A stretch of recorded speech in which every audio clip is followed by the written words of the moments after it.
From AI to chips, big tech is getting what it wants from Trump in Washington. A familiar alliance is quietly taking shape once again.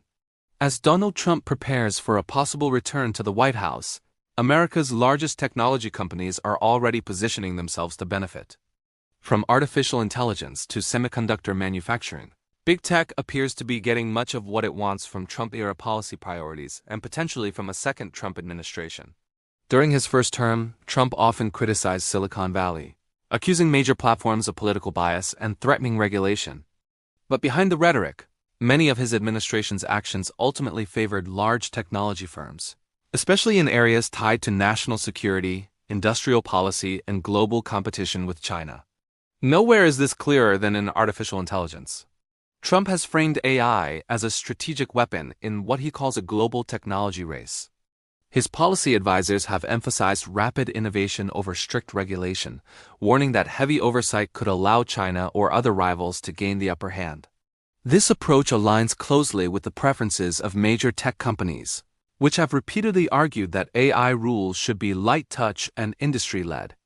Under Trump, federal agencies were encouraged to accelerate AI adoption across government, from defense systems to border security tools. Privacy concerns and ethical safeguards were often treated as secondary. For big tech, this meant lucrative government contracts and fewer regulatory barriers to deploying powerful new technologies. Industry leaders argue that speed is essential. Critics, however, warn that such policies risk entrenching corporate dominance while leaving the public exposed to biased algorithms, surveillance overreach, and job displacement. The semiconductor industry is another clear winner. Trump has long viewed computer chips as a matter of national security. During his presidency, he pushed aggressively to reduce U.S. dependence on Asian manufacturing, especially on Taiwan and South Korea. His administration pressured companies to move production back to the United States, while restricting Chinese firms' access to advanced chip technology.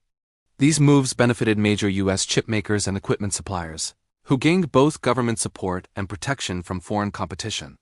Tariffs and export controls reshaped global supply chains, often in ways that favored established American firms with the resources to adapt. Trump has promised to double down on this strategy if re-elected.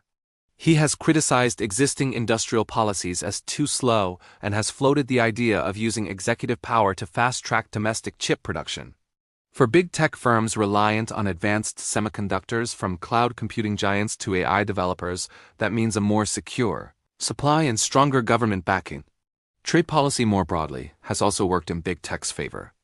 While Trump's trade wars disrupted many industries, technology giants were often able to navigate tariffs more easily than smaller competitors.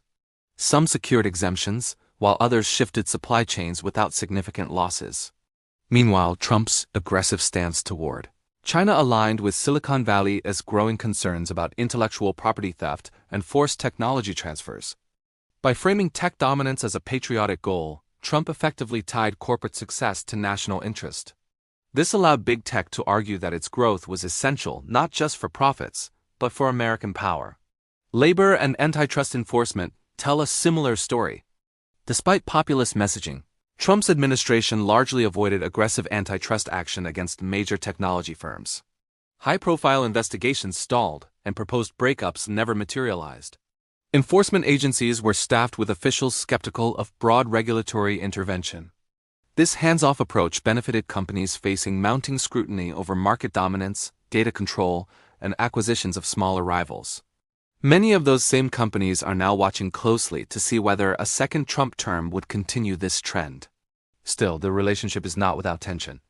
Trump has repeatedly threatened to repeal legal protections for social media companies and has attacked individual executives by name. His criticism resonates with voters who distrust big tech's power. But policy analysts note that these confrontations have rarely translated into sustained regulatory action. Instead, the broader pattern suggests a transactional relationship, public criticism paired with private alignment on core economic and strategic goals. For big tech, the stakes are enormous.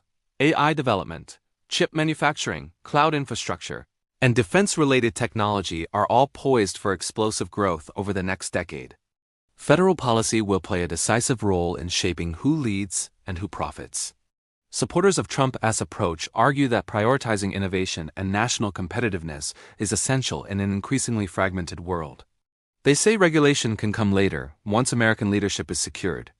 Critics counter that this strategy risks concentrating power in the hands of a few corporations while sidelining concerns about privacy, labor rights, and democratic accountability. As the 2024 election approaches, one thing is clear. Despite the public sparring, big tech and Trump share many overlapping interests. From artificial intelligence to computer chips, the policies being discussed in Washington suggest that, once again, the technology industry may find itself getting exactly what it wants. And the consequences of that alignment will shape not just the economy, but the future of technology itself.